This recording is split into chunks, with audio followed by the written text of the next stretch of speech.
We're going to be using rhinoceros for this first project. We want to open up rhino,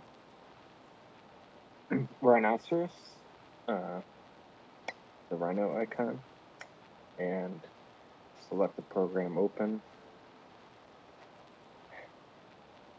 We're not sure what units we have here. Could be metric, could be whatever the last person used for the program.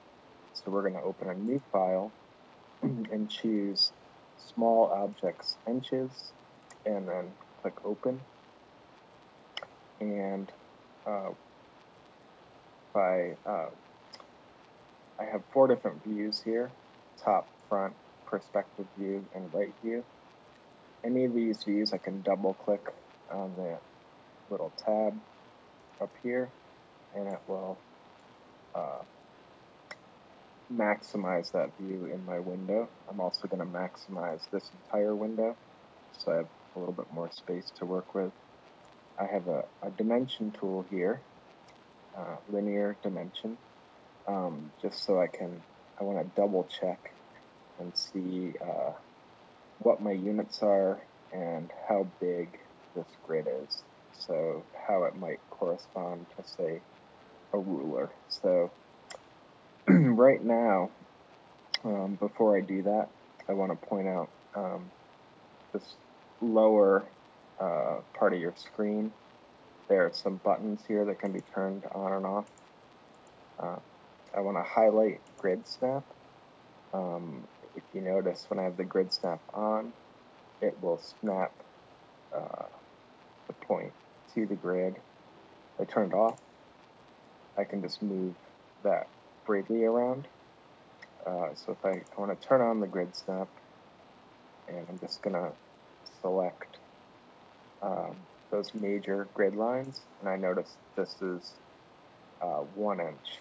So I now have an idea what the scale of my project is. And I'm just going to highlight that by left-clicking it and then pushing delete on the keyboard.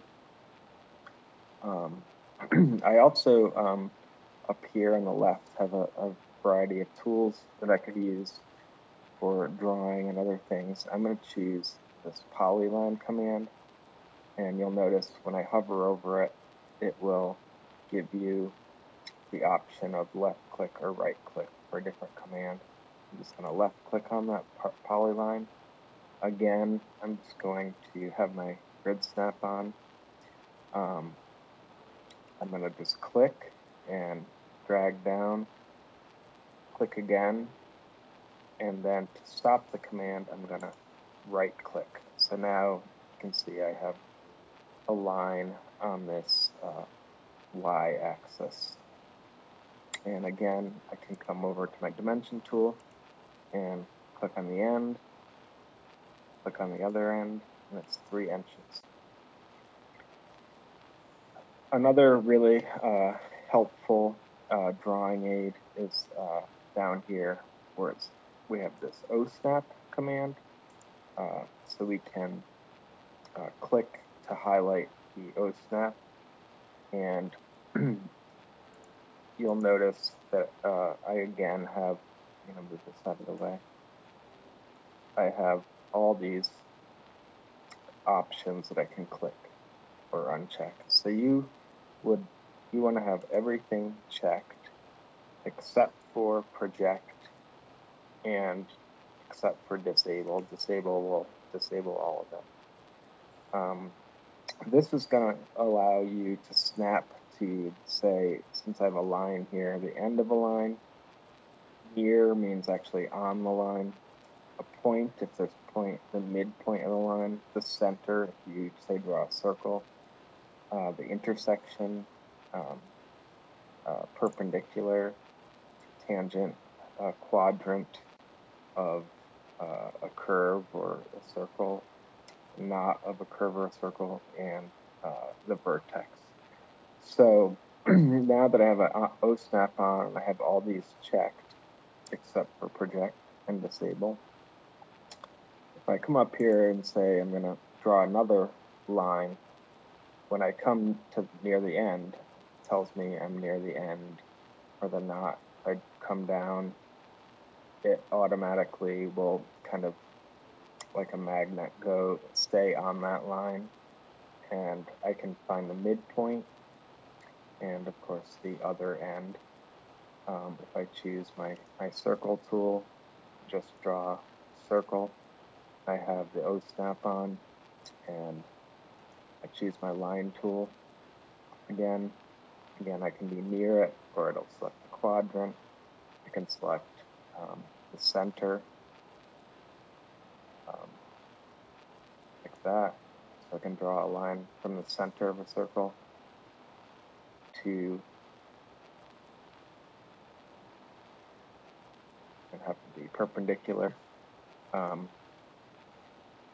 Another useful command when you're drawing is the shift button. So if I hold down the shift button, it will automatically say either horizontally or vertically. So I can click the shift button, it will go horizontally or vertically, and then I can again then draw right up to the edge of the circle. And again, since I have my O snap on, it tells me when I'm at that quadrant and intersection, so that I know that it's perfectly on that line. And then again, to stop a command, you can right click, and that will stop the command. If you've done something you want to undo, you can either go to Edit, Undo, or here Control Z will also undo. So Control Z, Control Z, Control Z can undo everything. So now again, I'm back to a blank. Another thing just to notice about the user interface right now, this is in the default way that Rhinoceros will open up. So it should look pretty similar, although sometimes if someone else has been using the program and done some customization to the user interface, you may have to reset it. And here we have an options that we can click, and that brings up this options. And if we go into here, we can look at also like what units we're using. So if I click units and then model, it'll tell me here that I'm in inches. It'll tell me how precise it is and also how it's going to be displayed. I can also look at things about how things will appear. You shouldn't have to do too much fooling around in here. However, if you go to your toolbars, if they look a lot different from what I have here, you can go to toolbars and then restore defaults. And this will, you'll have to restart Rhino. And just so you can click OK and restart the program. I'm not going to do that since I'm already in the default mode. I'm just going to close this out. And I also want you to notice here that I'm in, up here there's a whole bunch of different tabs that you can choose. I'm in the standard tab. So if it doesn't look like mine, like this, make sure that you have the standard tab. And these are just other graphic interfaces that correspond exactly to these drop-down menus. So you can find all your tools under these drop-down menus, or you can look at them graphically like this. So I'm in the standard tools, which show up here on the left. Here I have my selection tool. I have a point tool, and I have a line tool. If I hold down on or click the small triangle, it will give me options for different types of lines. Or let's say here with the curve, either left clicking or right clicking, I can get a control point curve or curve through points. Interpolated points, handle curve.